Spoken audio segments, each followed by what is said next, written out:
I was just talking to a friend. I think it's so interesting how like the price range is so different in the United States for hairstylists from state to state and area.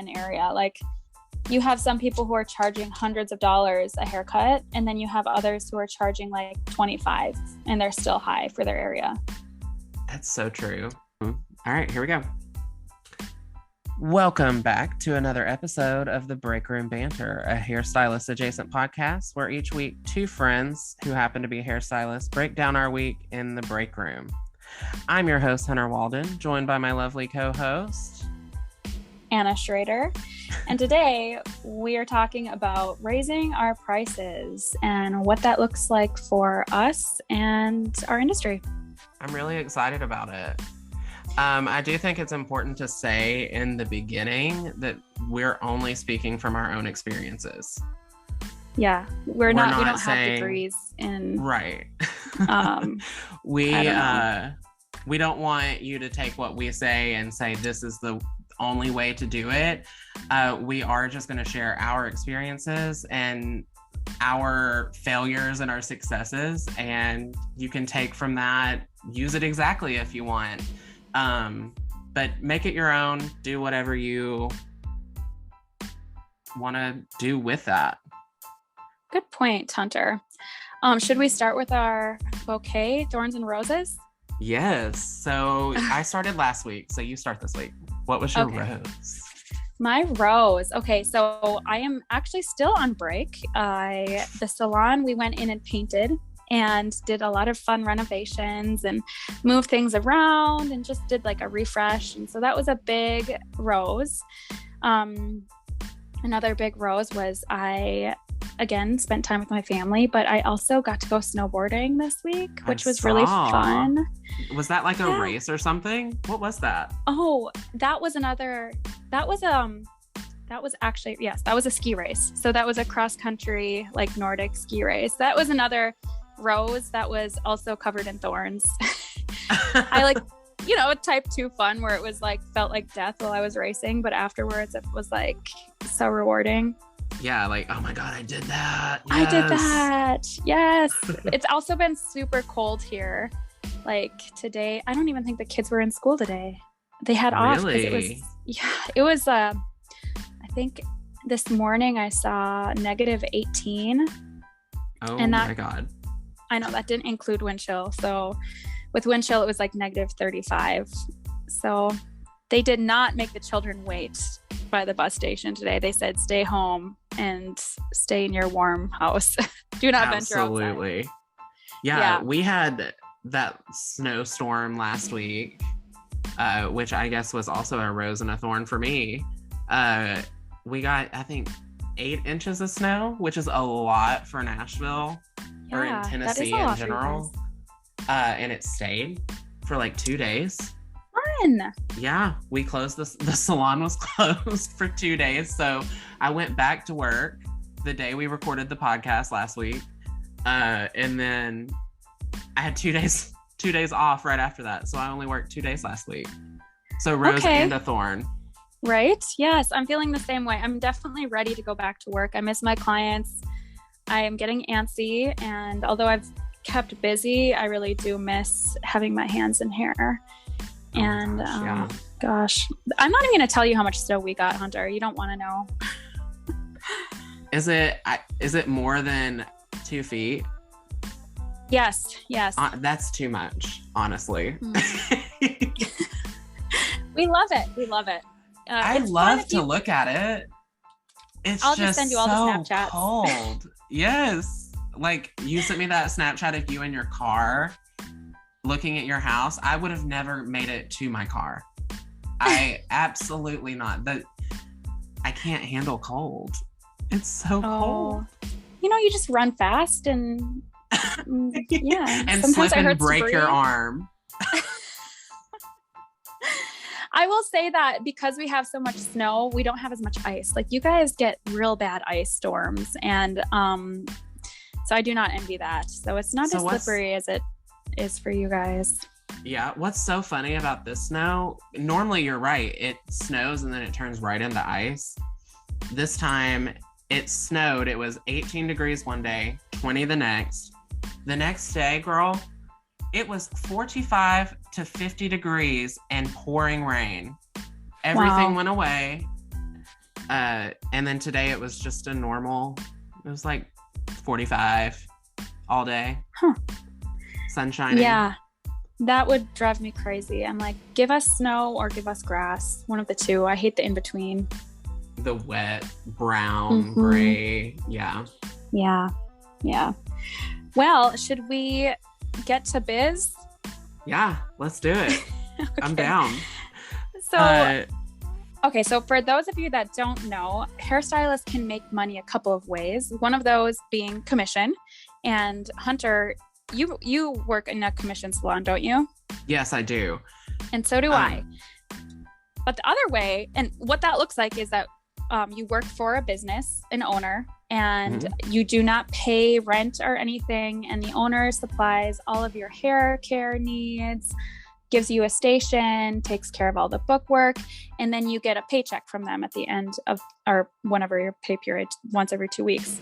And then the other kind is booth rent, which I've had experience with.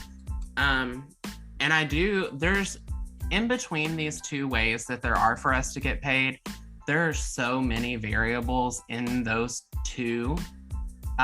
So whatever those two variables look like for you, but with booth rent, the most typical situation is where you rent a station or a booth or a studio suite or a loft, and you provide all of your products.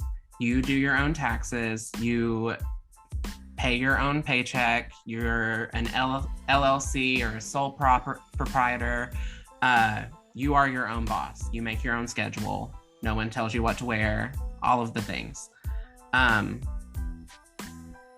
Out of the two, I found that I prefer commission, having worked both, but that's just a personal opinion on my behalf.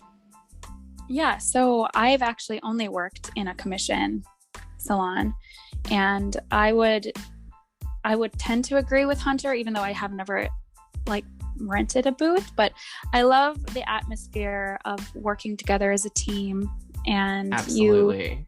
You're not competing against the person next to you. You're working with them. You have the same goals. I mean, reasonably working together as a salon family, and I think that really benefits the client too, because and I feel like it continues to light that fire underneath you. That's I am so competitive. I thrive whenever I'm working next to someone and I'm like, oh, we started this highlight at the same time, bet I can't finish before you. And then just constantly pushing myself. So I love working in an environment where I have people around me that push me like that. Absolutely. Yeah. And usually what happens is you start at a certain commission. So usually you start at 50%, wouldn't you say, Hunter, is typical? Maybe for where you are. There are salons, I've worked in salons where the lowest paid commission is anywhere from 30 to 40%. Okay. And then generally, the more you work, the higher your commission goes. Mm-hmm. Yeah. So each year, and that's how you get raises each year, is by going up in commission and then also raising your prices. Yeah. So going right along with that, both of us being commissioned, we don't necessarily purchase our own products, but we are feeling the effects of our products either A, not being available, or B, because they're not available, the demand is so high, the prices are raising, which is making us raise our prices on our guests. Right. So, and I work in a commission salon, but I also help manage our salon. So I do all the ordering. So I'm seeing those numbers go up, and I'm sitting with my bosses and we're talking and we're looking at prices and kind of looking at the books. And so we do see it too. It's a checks and balances. You have to I feel like a lot of clients are going to get upset that our prices are going to increase. And I think the reason that I wanted to talk about this is because every year we increase our prices in some way or another, $1 here, $1 there. But people are going to start seeing some major price increases. Wouldn't you agree? Yes, definitely. And we'll talk about some of those increases. And Hunter, you put out a Facebook little survey asking all of our hairstylist friends. So why don't we go over that? How they are seeing the price inflation. Absolutely. While I'm looking for that, do you want to talk about what you guys just did in your salon? Like, how did you quote unquote do your checks and balances? So the way we went about raising our prices this year was that not every year is the same. So last year we didn't increase our haircut prices, and this year we are. So we kind of go back and forth. One year we increase our color services, and then the next year we increase our haircut services. Mm-hmm. And we took a look at where we were losing money, and a lot of that was in our foils. We're spending a lot of time on those blendy foils, and we're not charging enough for them. So that is, I would say, the biggest service that went up in prices. And was your foiling services? Yeah, foiling services, anything corrective. And we took a look at how busy we are, and sometimes we feel like we can't keep up. So that was a pretty good indicator to sign. Us. Like, yeah, it's time for our well-being and the well-being of our clients to be giving them a service that we can deliver with them in confidence, knowing that we're all in it. We feel valued. We feel like we can give them the best service, and we're able to raise our prices with confidence. Which is fantastic. Yeah. And we are hiring a new stylist, which we're super, super excited about bringing her on board. And she will be working for about 6 months. We call it kind of like a period where she'll be having her prices will be a little bit less, and like a probationary period. Yeah, that was the word I was looking for. I was like, prohibition. That's not the right word. You can't do hair. No. And then what we will do is we'll put a sign up on the front. Even though we have all the prices that we know are going to be increasing, we'll put up a sign right up at the register that says, as of February 1st, our prices will be going up. So then people have the chance to mentally prepare themselves. And then also, if it opens the door, if they feel like they need to ask us any questions, we can be really transparent with that. And it was just time. There's cost of living is going up. Cost of utilities. Just time. That's the key word right there. Is it's just time to do it, right? It's just time. Do it. Yep. So a lot of people on Facebook had a lot to say. But I'll just go ahead and start with the cost of color. I've seen there were like 3 comments about this, that their color's gone up from $1.50 to $2 a tube. And when hair color in the beginning was starting around, I remember when I was buying hair color when I very first started booth renting, it was $5 a tube. Yeah. And now I believe it's $8.67. Around there. Around that area. But traveling expenses has gone up to go see classes, which also means that shipping costs are getting higher. So if you don't live in an area that you can go to a store and purchase your color, then getting it shipped to you is costing more. Yeah. Then the last was, I had someone give me specifics. There has been this year $4 to $7 increase on foils, They used to be, our salon purchases the big cases of the Reynolds wrap, and we tear our own foils.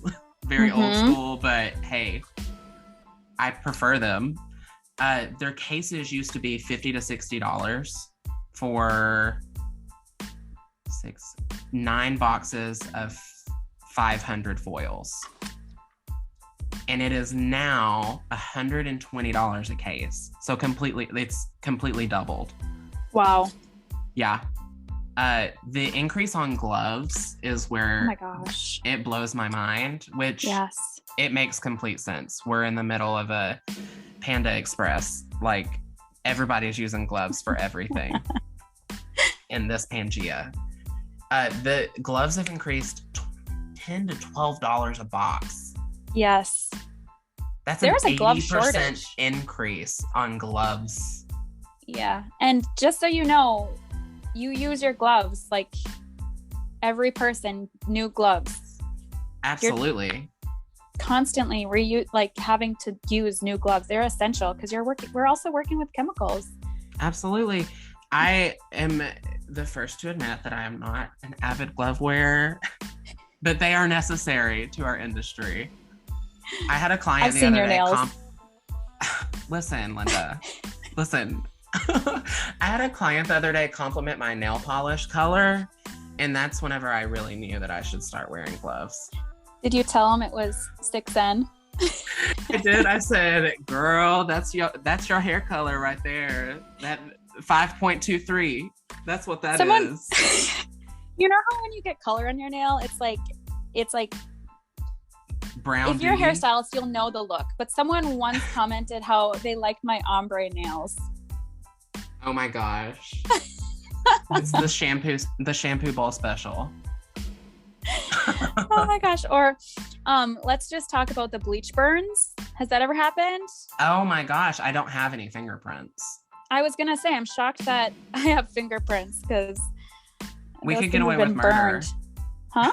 We could get away with murder. Our fingerprints are completely disappeared. Except for not. I could still see them. But if someone goes missing, we didn't do it. But Kelly, that commented on my status on Facebook, gave a lot of details. Do you want me to, should I just read her experience? Share hers? Yeah, go ahead. Awesome. So Kelly on Instagram, she's a hairstylist in Murfreesboro, Tennessee. She says that every Tuesday she goes to the supply store. Usually once a month she does a big trip. She doesn't know exact price downs, but she can get them if we would like them. She does a few small trips to restock as she goes. Her big trips were costing around $350 to $400, and usually 2 to 3 boxes of foils, all styling products, gloves, retail, back bar, 2 big bleach tubs, developer, Olaplex, and toners. So I'm assuming that was before the prices all raised. And her small trips, just to restock a few things, were around $100 to $150. Now her small trips are around $250 to $300. And her big trips are anywhere from $600 to $900. Wow. So double.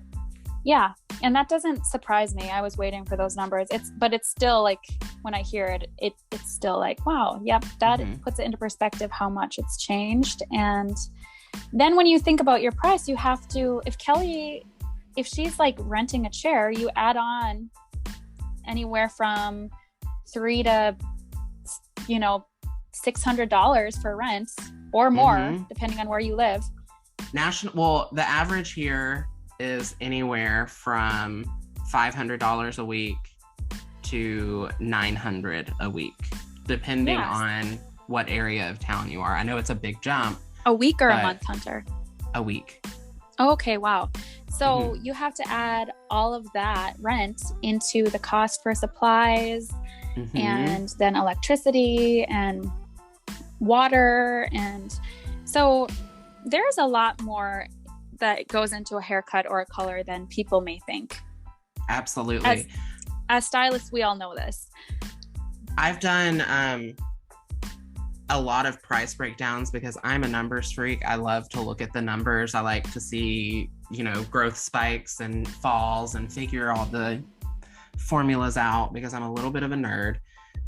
But back in 2021, when we were sitting at home, I figured out how much it costs to do each service in the salon, whether it be a haircut, how many pumps of shampoo it took, down to the ounce. And for the product that I use in my salon, just to do one person's hair, it costs around $150 just for one person. Yeah. So if that one person, her ticket is only $150, then the salon makes no money because the salon still has to pay me. Yeah. Right? Mm-hmm. So another interesting thing with pricing things, and for the most part, the cost of goods, it's pretty equal across the nation, wouldn't you say? A tube of color is pretty steady. Maybe 10 cents here and there, depending on which distributor you have. But for the most part, it's pretty steady. But what's interesting is the cost of service is not. Absolutely not. And Hunter and I, we were just talking about this before we went live, that it is astounding. Like the averages from the West Coast to the East Coast and the Midwest. Mm-hmm. And those of us in the Midwest are dramatically lower than the coasts. So what we were looking at, and this is just average, it's about almost double for a haircut on the coast, like LA or New York versus the Midwest. Yes. Which I thought was LA and New York shocking. are really similar, but then in the Midwest, if you're not in Dallas, it's half of the cost of the coastal cities. Mm-hmm. Even in the major cities in the Midwest, which is what I found crazy to me. Because if you're living in Chicago, where the cost of living is a little bit higher than, say, Green Bay, Wisconsin. Mm-hmm. I was trying to think of a Midwest city. I'm not very geographically. Ironwood, Michigan. Ironwood, Michigan. That's the cost of living there is like dramatic, but your prices, lower. But your prices based on your area surprisingly are pretty similar. Mm-hmm. Yeah. Yeah. And it makes sense. Cost of living is everything. But I think your point of like the major cities like Chicago, the Midwestern cities, it's pretty shocking how it's dramatically lower, but cost of living is still really high in those cities. But there are certain things in very rural USA, like Ironwood, there are certain things that are surprisingly high, like groceries are pretty high and gas is a lot higher here. But it's just because it's kind of like living on an island. You have to ship everything. That's really interesting. I get so interested to hear about Ironwood and just the small town it is. It gives me like, from the small bits of information that I know about it, it gives me Gilmore Girl vibes. Like everyone knows everyone. You walk to the coffee shop and wave. Yes, it's a beautiful thing. It really is. And I can't wait to come visit. Yes, that's so just excited. How you'll have to spend a week in Ironwood with me, and then it'll be really summer. Fun. You can, in the summer or in the winter. No, ma'am. I'll come in the summer and I'll bring my my aluminum can with dry beans in it to scare off the bears. I've watched National Geographic. I know how to hike. Yes, This will be great. It'll be great. You're so prepared. But so, and here in Nashville is what I find super interesting because I'm in Tennessee. The average, quote unquote, is a lot lower city to city, even in Tennessee, at least. So where I work in a suburb of Nashville. It's called Murfreesboro. It's a college town. So my prices, and then someone who works 20 minutes away in downtown Nashville, their prices could be double what my prices would be, just 20 minutes down the road. That's crazy. It's insane. I will say that there is a town, it's about 40 minutes south of Ironwood, and it's a super touristy little town, and it's about the same. Their prices are dramatically higher, but it's because people are visiting. They have the tourist dollar. Yep. And cost of living there too is higher. So that is a huge thing. But we also just, it goes back to it's, if you feel like it's time. And some tips would just be raise those prices with confidence and be transparent with your guests. You don't have to give them a complete price breakdown unless they're asking you for it, but I don't see anyone doing that. Right. But, and you know what? If they do ask, the key to that, in my experience, is just be confident. Yep. When you tell them. Confident. Speaking of, tips and tricks on changing your prices, I have, like I said, I'm a nerd. So you explained that, you guys assessed that you were a little busy and you kind of went with how it felt on how you changed prices. I tend to take a more of a formulated approach. So what I do is I add up the total cost of education for the year. So how much did I spend on education? And then I figure out the percentage of inflation for the year. And then I take that total of the amount of inflation and the cost that I spent on education, and I divide that by 52, which is 52 weeks in a year. And so that's how I find my weekly increase. Okay. So after I have my weekly increase, then I divide that by how many hours in a week that I work. And that gives me how much I need to make more in a day. I take that total, my daily increase, and divide that by how many hours I work in a day. And that gives me my hourly increase. So if that increase is, say, $20, then my prices are going to be increased $20 per hour. And I can divvy that out however it seems right. Like you said, you're spending more time on your foils. The foil cost is more expensive. So allocating where that dollar amount is, as long as you know, hey, I need to make $20 more an hour this year than I did last year, so that I can spend 20% more on my education the next year. Yeah. Yeah. And that's a really, really smart way of doing it.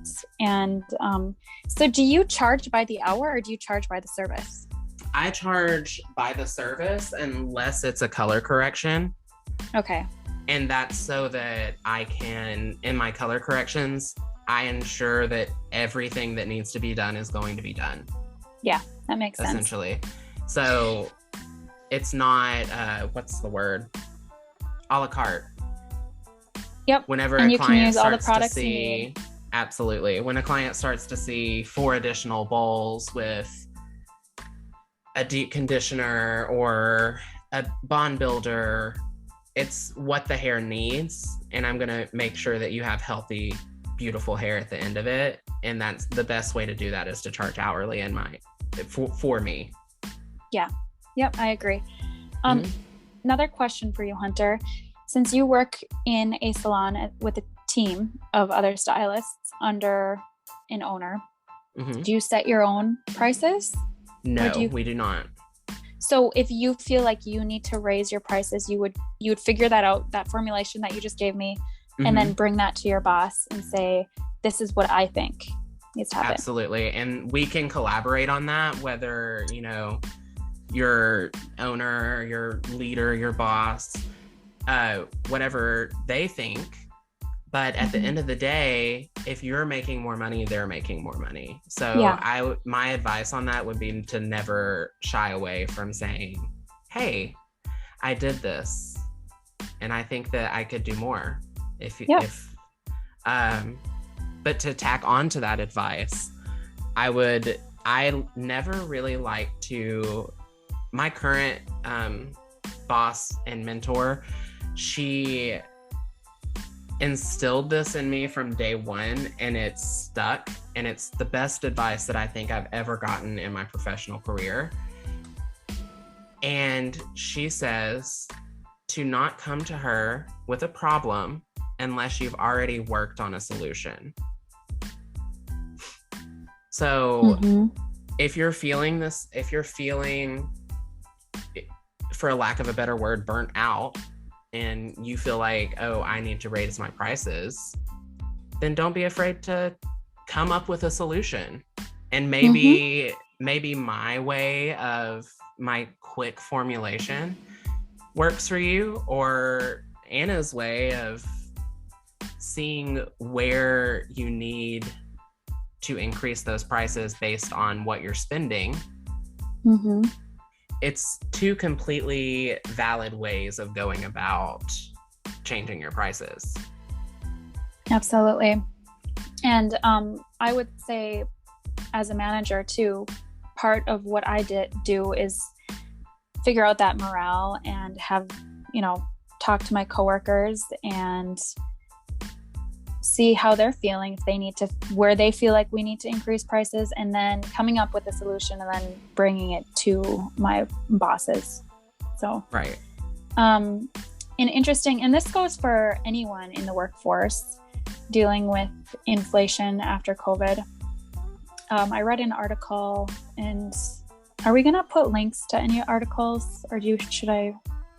Yeah, I can, if you have a link, I'll add it to the description of the podcast. And that being said, our description of our podcast, you will find that on anchor.fm, anchor.fm, or on youtube.com/Breakroom Banter podcast. Those are the two places that we're going to be able to leave links for you guys to go back and look at the things that we're talking about. Okay, so one article that I did read was talking about inflation after COVID and looking at the next year, because, December hits, November, December, and everyone starts thinking about, what is the next year going to look like? And that's when you usually go to your bosses and assess and, ask for those raises or talk about price increases. And the article was saying that with inflation, normally people get maybe a 1% raise, maybe 1 to 3% raise is average. In order to just break even, you have to have a 5% raise. Interesting. Just to cover cost of living with increases this year. And so if you want a 1% raise, you really should be asking for a 6% raise.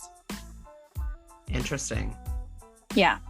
So as stylists, we know that if we get a 1% raise in commission, it's going to even out to be more in your yearly income.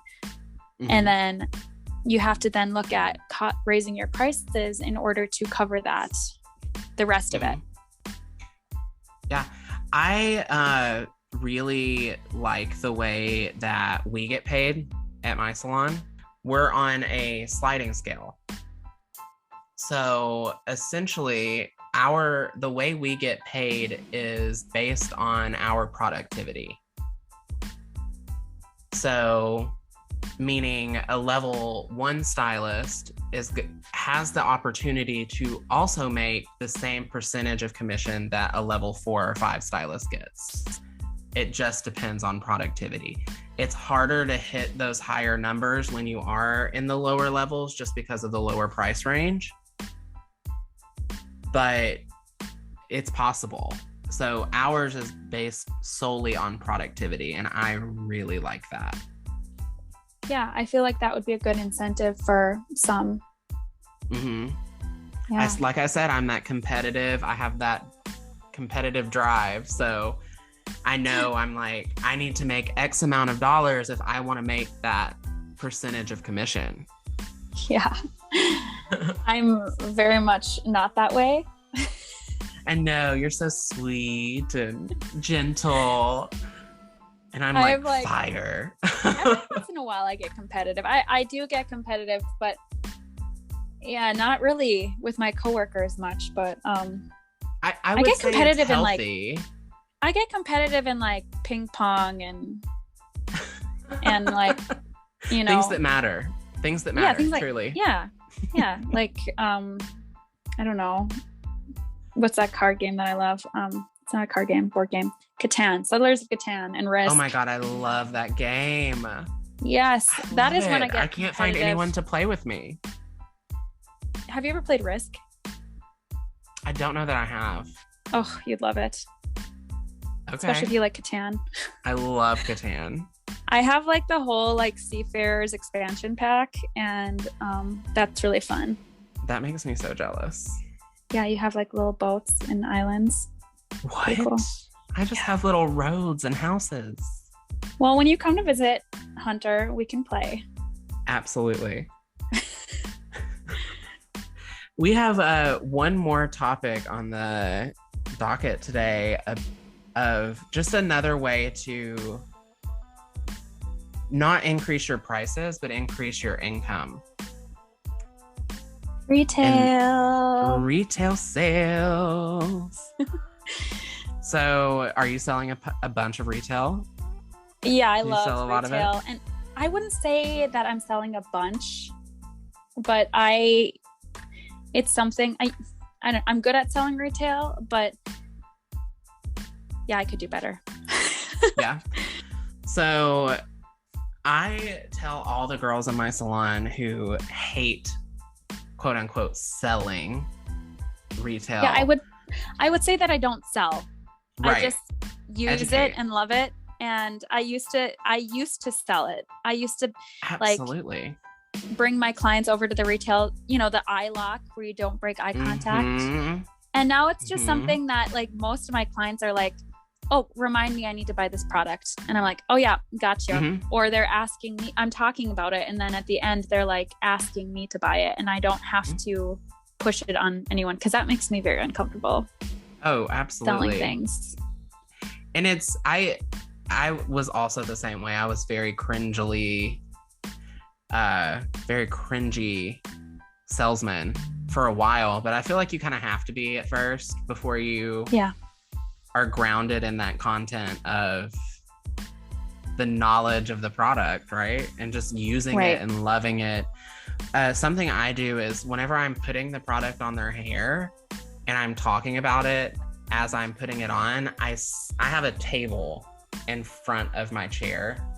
And once I'm done with that product, I just sit it on the table. Mm-hmm. And more times than not, my client reaches up and like grabs it and reads the bottle. Yeah.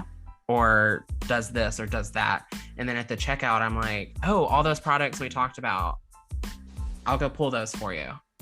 Yep. That's a great way of doing it.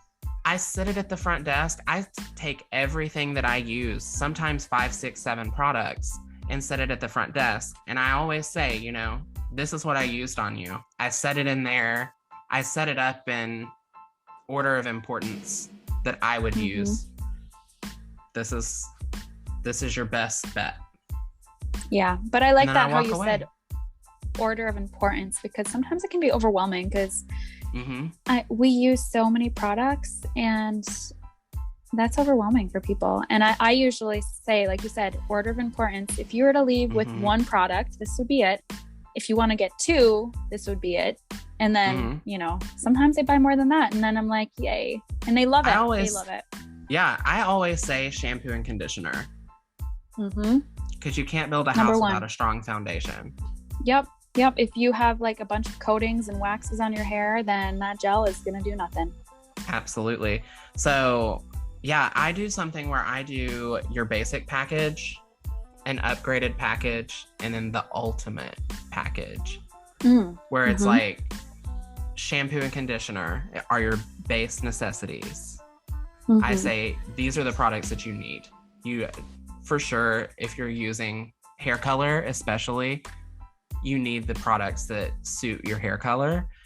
And then I'll add in maybe a leave-in conditioner and a gel or a mousse.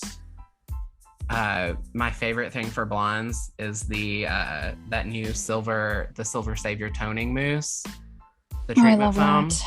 Yes. Oh my gosh, I put that in someone's hair and they immediately need it. And I feel the same way. I have 3 cans in my bathroom. Yeah. And I have 4 hairs and a loose one on my head. Like there's no need for me to have 3, but I do. I love that because product. I have a problem. Well, I love that product because it's like, all right, what are blondes gonna want? Boom, the perfect product. It tones and it conditions and gives hair strength. It's magic. So, and it can be mixed with literally anything, so win. There's one other topic I wanted to talk about, how to save money while we raise prices or, make money in the salon. And that is recording. And this is a goal for everyone in my salon, is recording how much product you use on your clients. Okay. So, I'm not talking like products as in gels, mousses, and leave-ins. I'm talking about your color. And this especially goes for your bread and butter clients, the ones that you get to see every like 4 to 6 weeks. I've started like writing down like the grams that I use. So like exact grammage? The exact grams. Just because like, in a class we teach a batch is 60 grams of color and developer. And that's a lot of color. And if you are mixing 60 grams every single time, you're going to be throwing away a lot.